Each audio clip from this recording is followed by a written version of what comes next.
Nous allons découvrir dans cette partie les cas d'usage réel du Big Data. On peut classifier l'utilisation du Big Data en 3 catégories: l'analyse, le traitement et la découverte.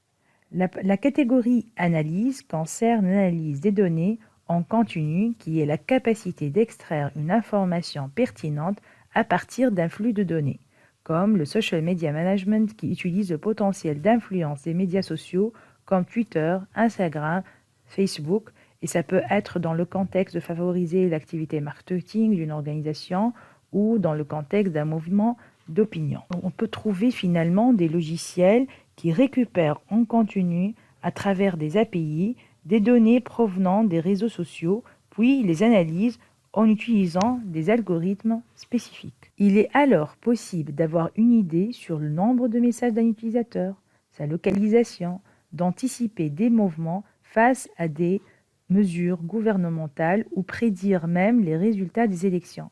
Ça peut aussi être une analyse des données des capteurs pour prévoir des pannes et les prévenir. La deuxième catégorie concerne le traitement d'un grand volume de données en croisant une variété d'entre elles afin d'en extraire de la valeur, comme le suivi de phénomènes propagés. Ça peut être une épidémie, on a bien vu l'exemple du Covid, ou amélioration d'un trafic routier via le croisement des données vidéo et des capteurs. La troisième catégorie concerne la découverte et l'expérimentation, qui consiste à générer des informations comparatives en modifiant des paramètres. Si nous avons un site e-commerce, nous pouvons modifier notre site pour une certaine catégorie d'utilisateurs en recroisant les données de leurs achats et les informations stockées dans leurs cookies. Il est alors possible de tester en temps réel l'impact des modifications sur une portion d'utilisateurs, de modifier les paramètres de recommandation comme sur YouTube. On pense bien aux différentes vidéos. On peut même penser à Amazon et avoir un suivi en temps réel de leur efficacité sans avoir besoin de se lancer dans une campagne marketing qui finalement est coûteuse. Pour la catégorie analyse, on peut citer encore une fois l'exemple de site e-commerce où on veut améliorer les stocks et l'expérience en analysant des fichiers log. On va voir un exemple détaillé dans la section suivante.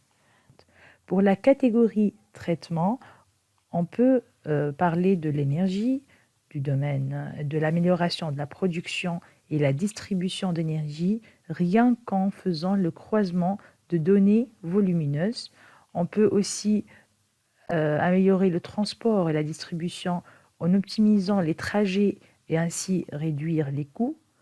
Ce n'est pas le plus court chemin qui est toujours le meilleur. Pour les services publics et banques, on peut prédire des tremblements de terre. On peut aussi parler de sécurité et ainsi lutter contre les fraudes et les abus. Aussi pour les actes de terrorisme aussi. Étudier les déplacements de population et ainsi avoir toute une vue sur tout ce qui est migration, tourisme, circulation urbaine, etc.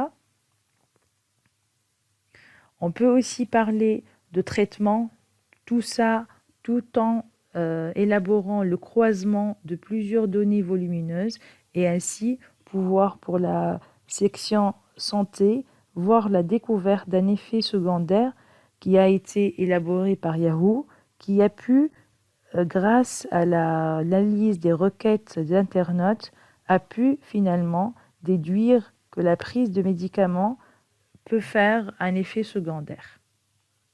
Pour la catégorie découverte, on peut citer l'exemple de produits de luxe et de grande consommation pour arriver finalement, grâce à l'amélioration de la satisfaction des clients, on peut identifier de nouveaux besoins et désirs et un prix avoir ainsi des recommandations. Deux questions alors se posent. Comment gérer toutes ces données? Et on va voir dans les parties suivantes tout ceci. Et quelles sont les technologies que nous allons aussi utiliser? Nous sommes alors face à deux grands défis. Comment stocker et gérer ce grand volume de données et comment traiter et extraire de la valeur de cet énorme volume de données. Le traitement va nous permettre d'extraire de la valeur. Tous ces questionnements donnent finalement naissance à 4 besoins. Le premier besoin, c'est de pouvoir traiter et de faire des traitements parallèles sur des données distribuées. Le deuxième besoin concerne la scalabilité et donc la montée en charge rapide. Le troisième besoin concerne le fait de traiter des données non structurées et finalement d'en extraire de la valeur. Le quatrième besoin concerne le traitement de données en flux continu. On va voir dans la section suivante les différentes technologies qui permettent de répondre à tous ces questions.